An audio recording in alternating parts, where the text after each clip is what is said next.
Muscles of the face and neck. Orbicularis Oculi.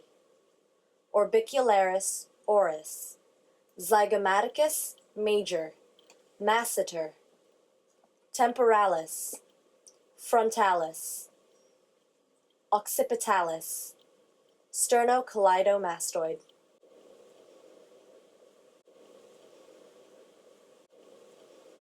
My name is Nelson Bennet, and I'm a professor of biology here at Montgomery College in Tacoma Park. Today we're going to be reviewing the muscles of the head and neck. And to start, we're going to look at the muscles of facial expression. The first muscle is going to be this circular muscle that surrounds each orbit of each eye socket.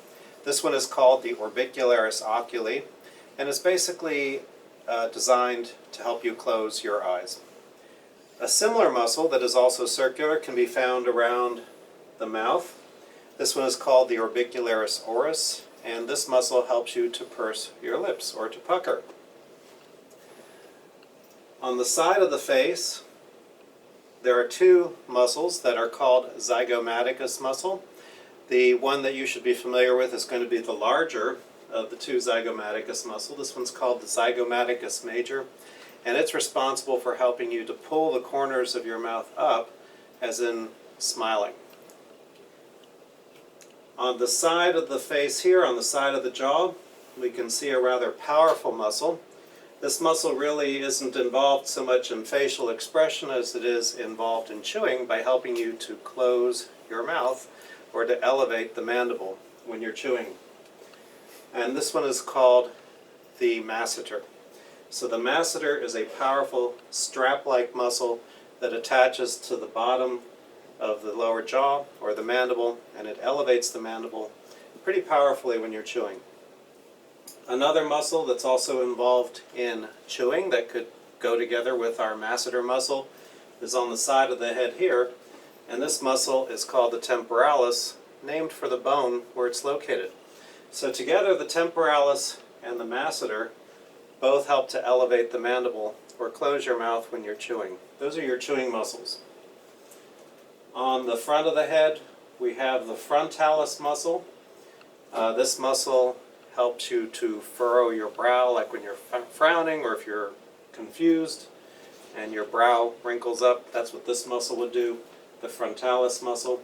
And in the back of the head, we have the occipitalis muscle.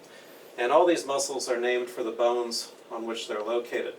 Sometimes they refer to the frontalis and the occipitalis in the back as one muscle called the occipitofrontalis because they are connected by connective tissues. And here we can see another view of the occipitalis muscle on the back of the head, very close to the trapezius muscle. So I believe that pretty much takes care of the muscles of the head. On the neck region, there's a couple of muscles we could probably mention that are important.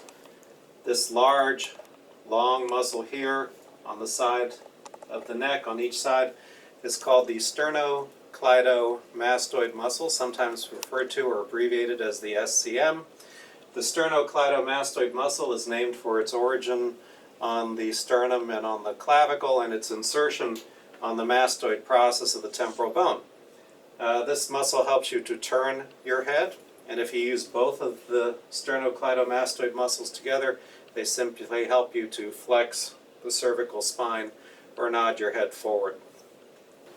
So let's review the muscles of the head and neck on a much smaller model where they can still be seen rather easily. Surrounding the eyes, or the orbits, we have the Orbicularis Oculi, which helps you to close your eyes. Surrounding the mouth, we have the Orbicularis oris, which helps you to purse your lips. On the side of the cheek here, we have the Zygomaticus Major, which helps you to raise or elevate the corners of your mouth. On the side of the cheek here, we have the very powerful masseter muscle, which is one of your chewing muscles, which helps you to elevate the jaw. A muscle which does something very similar is the temporalis back here. On the front of the head and near the back, we have the frontalis muscle and the occipitalis muscle back here. frontalis helps you to wrinkle your eye, you wrinkle your forehead or elevate your eyes, like when you're looking, or forehead when you're looking surprised. On the side of the neck, we have the sternocleidomastoid muscle. There's two of them, they're paired.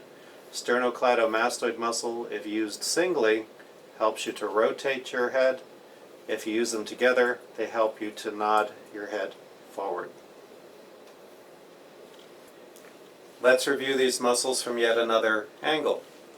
Surrounding the eye sockets, we have the Orbicularis Oculi, the circular muscle that helps you close your eyes. Surrounding the mouth, we have the Orbicularis oris, a circular muscle that helps you to purse your lips or to pucker. On the side of the face, we have the very powerful Masseter muscle, which helps you to close your jaw when you're chewing. The temporalis on the side of the head does the same thing. On the front of the head, we have the Frontalis muscle, which is also connected by connective tissues to the occipitalis in the back, which we cannot see. On the side of the head, we have the Sternocleidomastoid muscle that helps you to turn your head, or if you use them together, they help you to nod your head forward. Oh, and let's not forget, almost forgot, the Zygomaticus muscle here, which elevates or raises the corners of your mouth when you're smiling. And that pretty much completes the muscles of the head and neck.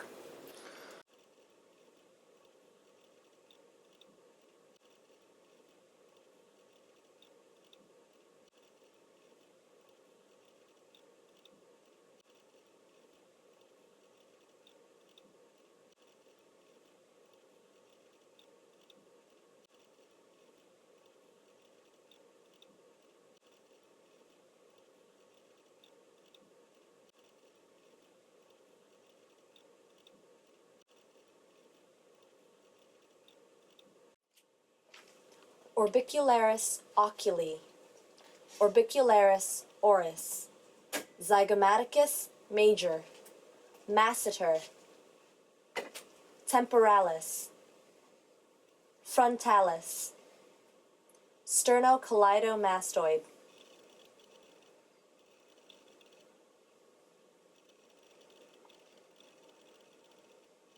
Orbicularis Oculi, Orbicularis oris, Zygomaticus Major, Masseter, Temporalis, Frontalis, Sternocleidomastoid,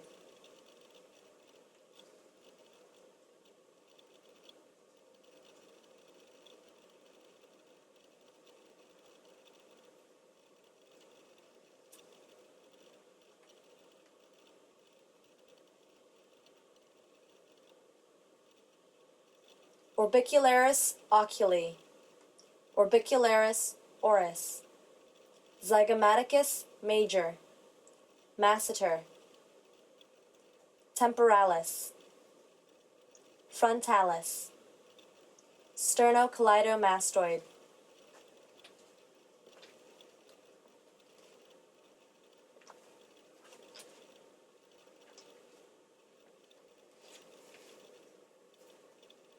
Orbicularis Oculi, Orbicularis oris, Zygomaticus Major, Masseter, Temporalis, Frontalis, Sternocleidomastoid,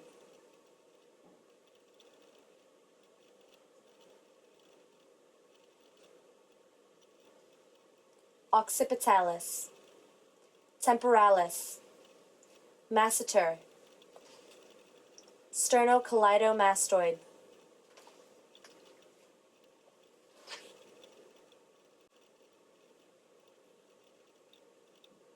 muscles of the face and neck.